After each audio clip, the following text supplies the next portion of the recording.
Hello all my dear students, आज की एक और बेहतरीन टिप्स एंड प्रिपरेशन वीडियो में आप सभी का बहुत बहुत स्वागत है। आज की इस वीडियो में मैं आपको शो करूंगा, आपको हेल्प करूंगा कि किस तरीके से यूपीएससी के इंटरव्यूज में आंसर किया जाता है। तो यहाँ पर मैं एग्जांपल लूंगा बहुत ही पॉपुलर, इंडिया की बहुत ही फेमस यूपीएससी क्रैकर जिनका नेम है सृष्टि जैन देशमुख। इन्होंने यूपीएससी 2018 में रैंक 5 स्कोर किया था और इनका जो है वो इंटरव्यू का मैं एग्जांपल आज यहाँ पर लेने वाला हूँ। तो मेक श्योर कि आप इस वीडियो को कंप्लीटली देखिए, क्योंकि उनके जो आंसर्स है उनको सुनकर आपको हेल्प मिलेगी कि आपको किस तरीके से यूपीएससी या किन्हीं भी जो गवर्नमेंटल एग्जाम्स होते हैं उनमें कैसे आपको आंसर करना है। तो मेक श्योर स्टूडेंट्स कि आप इस वीडियो को कंप्लीटली देखिए और चैनल को सब्सक्राइब जरूर कर लीजिए, क्योंकि हमारे चैनल पर हम हर दिन आपके लिए ऐसे ही बेहतरीन प्रिपरेशन और टिप्स की वीडियोस लेकर आते हैं। तो सब्सक्राइब जरूर करिएगा स्टूडेंट्स। ओके, सो चलिए इस वीडियो को स्टार्ट करते हैं। स्टार्ट करने से पहले मैं आपको बताना चाहूंगा इस वीडियो के डिस्क्रिप्शन में और भी कई हेल्पफुल वीडियोस हैं, चेक जरूर करिएगा डिस्क्रिप्शन में स्टूडेंट्स। क्या पता कौन सी वीडियो आपके आगे आने वाले क्वेश्चंस को, आगे आने वाले लाइफ को आसान बना दे। तो चलिए स्टार्ट करते हैं। यहां पर जैसे कि आप देख पा रहे हैं इंटरव्यूअर हैं और सृष्टि जी हैं। तो जो इंटरव्यूअर हैं उनका क्वेश्चन मैं पहले आपको डिस्प्ले करूंगा, उसके बाद उनके जो आंसर किस तरीके से किया जाना चाहिए वो आपको बताऊंगा। ऑलराइट, सो सबसे फर्स्ट क्वेश्चन है जो बहुत ही इंपॉर्टेंट है और हर जगह आपसे पूछा जाता है कि tell us something about you, अपने बारे में कुछ हमको बताइए। Tell us something about you, तो हाउ यू कैन आंसर। ठीक है, so simple, first of all आपको यहां पर सबसे पहले अपना जो है नेम देना है। ओके, जैसे कि यहां पर सृष्टि जी ने नेम दिया है माय नेम इज सृष्टि जैन देशमुख। तो यहां पर जो सबसे पहले आपको क्या बोलना है, you have to give your name. उसके बाद आप अपने रेसिडेंस बोल सकते हैं एंड उसके बाद आप अपने कैरेक्टरिस्टिक्स बता सकते हैं। जैसे कि सृष्टि जी इन्होंने बोला है कि I am enthusiastic and determined. उसके बाद आप अपनी एजुकेशन के बारे में बता सकते हैं, जैसे कि I have done my graduation in chemical engineering and I recently completed my diploma in women empowerment and development. तो इन पॉइंट्स को देखकर आप टेल समथिंग अबाउट यू, ठीक है, tell me something about you, ठीक है, ये आप आंसर दे सकते हैं। फर्स्ट ऑफ ऑल जैसे कि आपने अपना नेम बताया, नेम के बाद आप अपना रेसिडेंस आपने बोला, उसके बाद आप अपने कैरेक्टरिस्टिक के बारे में बता सकते हैं, उसके बाद आप अपने एजुकेशन के बारे में बता सकते हैं। राइट, तो ये चारों चीजें मिलाकर आप अपना बहुत ही अच्छा आंसर क्रिएट कर सकते हैं। तो नेक्स्ट क्वेश्चन आपसे पूछा गया है आपके एजुकेशन को लेकर। यहां पर जैसे कि इन्होंने बोला था कि मैंने केमिकल इंजीनियरिंग करी हुई है, तो उसके बाद उन्होंने सिंपल ये पूछा कि आपने इंजीनियरिंग करी है। सपोज आपने कोई भी कोर्स करा हो तो आपसे ये बोल दिया गया कि सपोज आपने इंजीनियरिंग करी है और उसके बाद आपका सिविल सर्विसेज में इंटरेस्ट आया, तो आपको क्या ऐसी इंस्पिरेशन मिली। आपसे सिर्फ डायरेक्ट ये भी पूछा जा सकता है कि आप सिविल सर्विसेज में क्यों आना चाहते हो, क्या इंस्पिरेशन है आपकी। तो इसका सिंपल आंसर यह हो सकता है कि सर मैं यह मानता हूं या फिर मैं यह मानती हूं कि यह जो सिविल सर्विसेज की जॉब होती है ये बहुत ही डायनामिक है, यानी कि बहुत आइडियाज से रिलेटेड जॉब है, बहुत ही फुल ऑफ अपॉर्चुनिटीज से रिलेटेड जॉब है। ठीक है, बहुत ही डिफरेंट वर्क है और बहुत ही इंपॉर्टेंट वर्क है। और यहाँ पर जो है आप अपनी कैपेसिटीज और अपनी कैपेबिलिटीज को यूटिलाइज कर सकते हैं। राइट, और यहाँ पर आप अदर लोगों की जो लिव्स है उनकी केयर कर सकते हैं, उनके सपने, उनके पैशन को पूरा कर सकते हैं अपने सपनों के साथ साथ। ऑलराइट, तो नेक्स्ट जो क्वेश्चन है उसको हम देखते हैं। यहां पर जो नेक्स्ट क्वेश्चन है वो ये है कि आप अगर सेलेक्ट होते हैं तो आपकी क्या प्रायोरिटी एरियाज होंगे जहां पर आप अपना वर्क करना पसंद करेंगे, क्या आपकी प्रायोरिटीज होंगी। ठीक है, तो इसका आंसर ये हो सकता है कि अगर आपका सिलेक्शन होता है तो यहां पर जो सृष्टि जी ने आंसर दिया था वो ये था कि वो एजुकेशन फील्ड में काम करना चाहती हैं।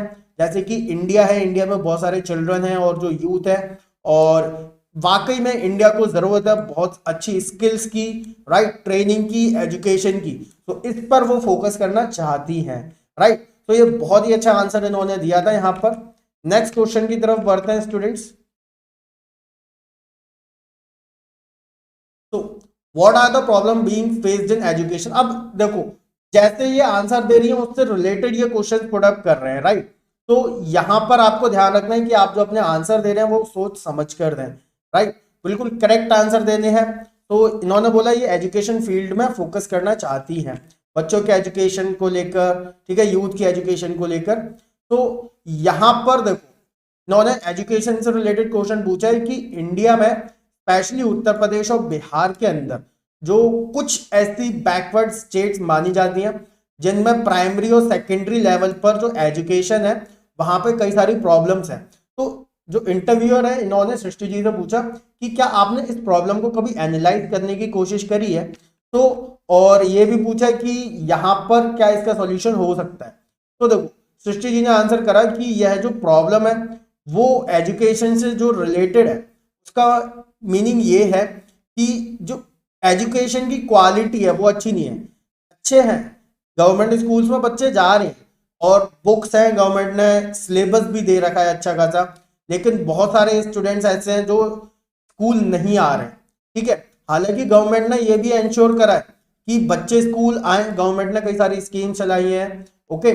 और मेन जो फोकस ये है कि वो एजुकेशन की क्वालिटी बेहतर हो, राइट, बच्चों का करिकुलम बेहतर हो और क्वालिटी ऑफ एजुकेशन के साथ साथ जो वो सीखते हैं, सीख कर वो उसका क्या आउटकम निकलता है, राइट।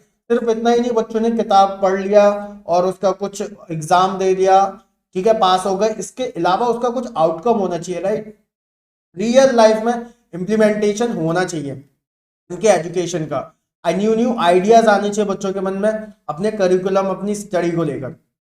तो इस फील्ड में मॉनिटर होना चाहिए, ठीक है। और इसके बाद यहाँ पर जो फोकस ज्यादा जाना चाहिए, नेक्स्ट चीज देखते हैं। इन्होंने एक सिनेरियो दिया है कि सपोज सिलेक्शन के बाद आपका सिलेक्शन होता है और आपका जो पोस्टिंग है वो यूपी या बिहार में होता है और वहां पर आप जानते हैं एजुकेशन कैसा है, लेवल कैसा है एजुकेशन का। और गर्ल चाइल्ड का एजुकेशन की बात करें तो वो और भी डाउन ग्रेड है, राइट, डाउन ग्रेडन है। तो यह जो प्रॉब्लम है वो बहुत ज्यादा कई जगहों पर देखने के लिए मिलती है और इसके साथ ही साथ गर्ल्स जो है वो अगर स्टडी करती भी हैं तो वो छोड़ देती हैं बीच में से स्टडी। और आप, यह सवाल आपसे पूछा जा रहा है कि आप क्या स्टेप्स लेंगे, क्या इंश्योर करेंगे कि उनको क्वालिटी एजुकेशन मिले और वो एजुकेशन ले रहे हैं तो अपनी एजुकेशन को कंप्लीट करें और स्कूल जो है वो कंप्लीटली फिनिश करें, राइट। तो यहाँ पर एक बहुत ही बेहतरीन आंसर है कि जो टीचर्स हैं, यहाँ पर टीचर्स का बहुत बड़ा रोल है कि टीचर जो है वो स्कूल प्रॉपरली आए, ठीक है। और प्रॉपरली आप जानते हैं प्राइवेट स्कूल्स हैं, महंगे स्कूल्स हैं, वहां पर अच्छा ध्यान रखा जाता है, लेकिन बहुत सी जगहें ऐसी हैं जहाँ पर टीचर्स कई बार जो है वो रेगुलर नहीं रहते हैं, ओके। तो टीचर्स प्रॉपरली स्कूल आए और टीचर्स की जो अटेंडेंस है, ठीक है, उसकी वजह से स्टूडेंट्स जो है वो भी कभी कभी स्कूल नहीं आते और यहाँ पर टीचर्स की जो ट्रेनिंग है उसका खास ख्याल रखा जाना चाहिए। टीचर्स को इस तरीके से ट्रेन किया जाना चाहिए कि वो काफी सारे बच्चों को क्या कर सके, हैंडल कर सके, राइट। जैसे कि आप हैंडल करोगे एक पूरी सिटी को, एक पूरे डिस्ट्रिक्ट को, राइट। तो यहाँ पर गवर्नमेंट ने, हालांकि आप जानते हैं कि मिड डे मील जैसे प्लान्स की भी स्टार्टिंग करी है गवर्नमेंटल स्कूल्स में, राइट। तो मिड डे मील को प्रॉपरली अच्छे तरीके से इंप्लीमेंट किया जाना चाहिए कि बच्चे अट्रैक्ट हो स्कूल की तरफ, स्कूल आए और स्कूल में स्टडी करें, ओके। तो बहुत ही बेहतरीन आंसर यहां पर दिया था। नेक्स्ट है स्टूडेंट, मेक श्योर स्टूडेंट अगर आपने इस वीडियो को लाइक नहीं करा है तो प्लीज लाइक जरूर कर दीजिएगा, ओके। नेक्स्ट है why teachers don't teach and why there is such a poor quality of teachers.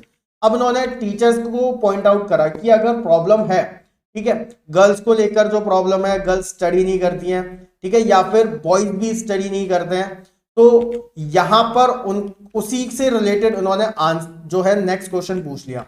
क्या पूछा उन्होंने कि अगर टीचर्स टीच नहीं करते हैं तो टीचर्स की पुअर क्वालिटी क्यों है, राइट।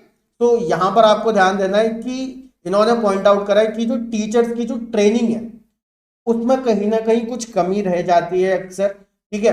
तो टीचर्स अक्सर पास हो जाते हैं, सर्टिफिकेट्स ले लेते हैं, लेकिन उनको और भी अच्छे तरीके से ट्रेनिंग दी जानी चाहिए कि जो बच्चों का जो लर्निंग आउटकम्स है वो प्रॉपरली इंश्योर होना चाहिए, ओके। तो इस जो फ्रंट है यहां पर वर्क किया जाना चाहिए, ऑलराइट।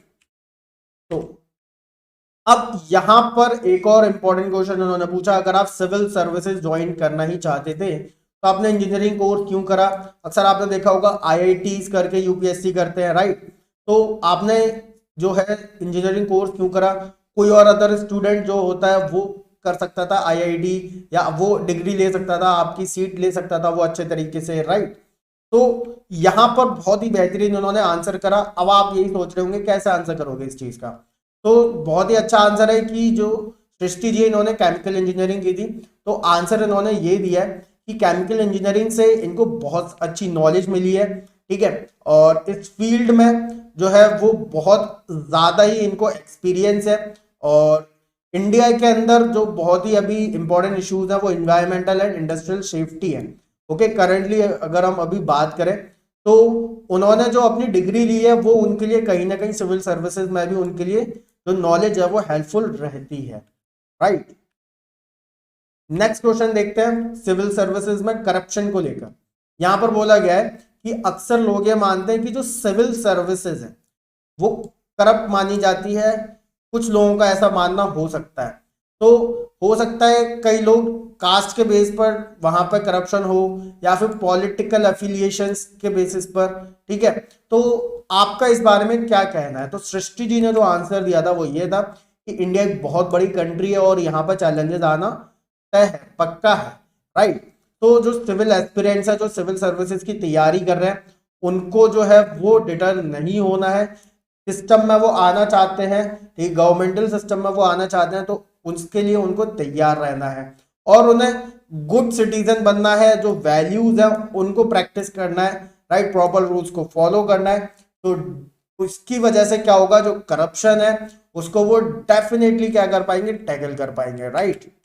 नेक्स्ट क्वेश्चन है सृष्टि जी से। यहाँ पर पूछा गया है कि सृष्टि जी आप काफी यंग है, तो आपको नहीं लगता है कि सिविल सर्विसेज ज्वाइन करने से पहले आपको हिंदुस्तान को और अच्छे तरीके से जानना चाहिए था और आपको और काफी ज्यादा एक्सपीरियंस लेना चाहिए था, राइट?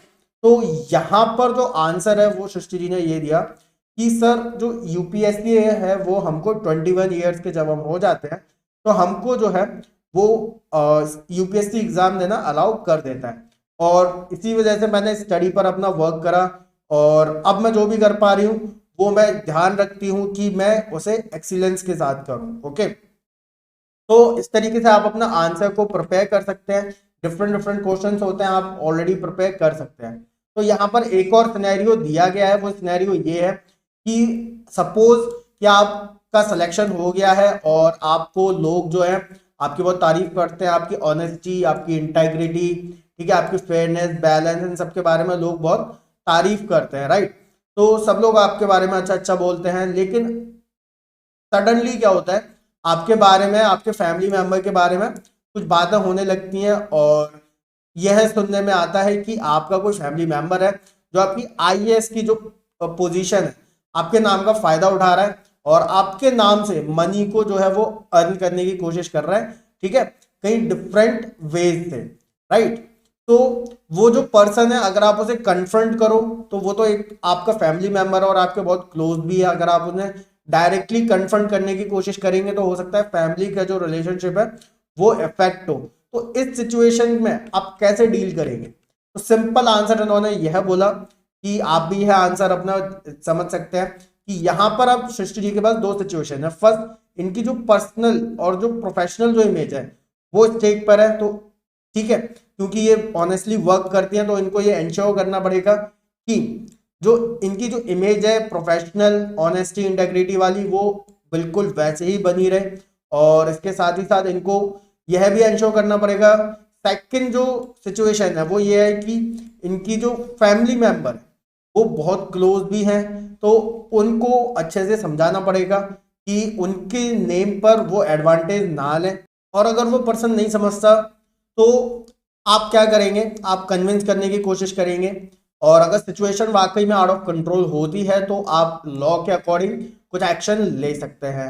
ऑलराइट, सो कैसा लगा स्टूडेंट्स आज का यह वीडियो? ऐसे ही और भी बेहतरीन इंटरव्यूज के वीडियोस आपको डिस्क्रिप्शन में मिल जाएंगे। आपको कम समय में बहुत ही ज्यादा नॉलेज मैंने प्रोवाइड करी है, अलग अलग फील्ड से रिलेटेड, अलग अलग क्वेश्चन से रिलेटेड। जो आपकी नॉलेज होती है जितना आपने प्रिपेयर करा है वहीं से आंसर पूछे जाते हैं, पर ध्यान रहे आपको वे आना चाहिए, तरीका आना चाहिए, क्योंकि आपको गाइडेंस मिलेगा, टिप्स मिलेगा हमारे चैनल पर। तो मेक श्योर स्टूडेंट्स कि आप सब्सक्राइब जरूर करें और शेयर करें अपने सभी फ्रेंड्स के साथ। ऑलराइट।